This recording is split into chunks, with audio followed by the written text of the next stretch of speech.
তীব্র দাবদাহ। কুমারগঞ্জে মমতার সভায় গিয়ে প্রাণ গেল তৃণমূল কর্মীর। শোকের ছায়া মৃতর পরিবারের।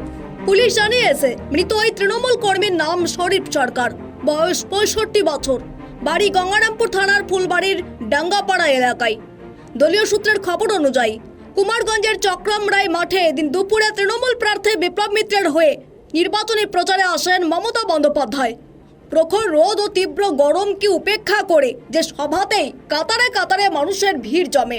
যে সভা শেষ করে বাড়ি ফিরবার সময় বড়াহার এলাকায় আচমকায় অসুস্থ হয়ে পড়েন শরীফ সরকার নামে ওই ব্যক্তি। এরপর তড়িঘড়ি তাকে গঙ্গারামপুর মহকুমা হাসপাতালে নিয়ে যাওয়া হলে চিকিৎসকেরা তাকে মৃত বলে ঘোষণা করেন। যে ঘটনায় কান্নায় ভেঙে পড়ে তার পরিবারের লোকেরা। এদিকে এই ঘটনায় কার্যত শোকস্তব্ধ হয়ে পড়ে তৃণমূল শিবির।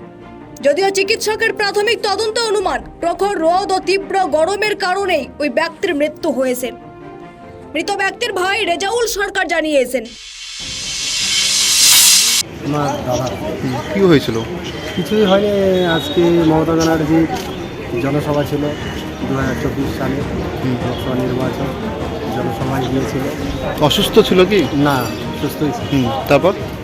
তারপর ওখানে জনসভা করার পর গাড়িতে ওঠার পরেই অসুস্থ হল। কোথায় সেটা?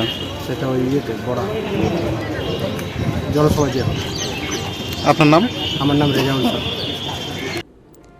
দক্ষিণ দিনাজপুর জেলা তৃণমূল সভাপতি সুভাষ ভাওয়াল বলেন, এটা অত্যন্ত বেদনাদায়ক। আজকে একটা আনন্দের মুহূর্তে আজকে কুমারগঞ্জে এত মানুষ এসেছিল মমতা ব্যানার্জিকে দেখতে। একটা বিধানসভা বা একটা ব্লকের ওপর বেস করে একটা সভা, আমরা সবাই খুশির মেজাজেই ছিলাম। তারপরে এই খবরটা আসে, রাস্তা পথে আমরা সবাই সবার সঙ্গে খবরটা আদান প্রদান করি এবং যে যেভাবে পেরেছে আমরা সবাই চলে এসেছি এবং দল সে পরিবারের পাশে আছে। যথাযথ সাহায্য দল করবে পরিবারটা। তৃণমূল নেতা গৌতম দাস বলেন, অত্যন্ত দুঃখজনক এই ঘটনা।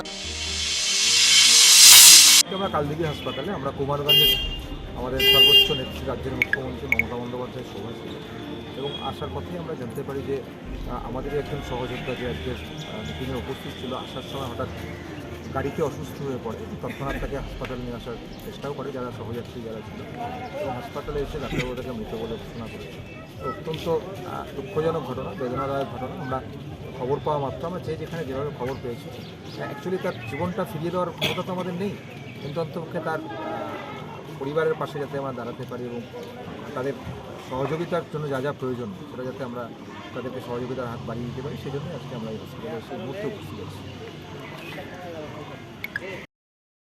দক্ষিণ দিনাজপুর থেকে সীমান্তের কথার বিশেষ রিপোর্ট।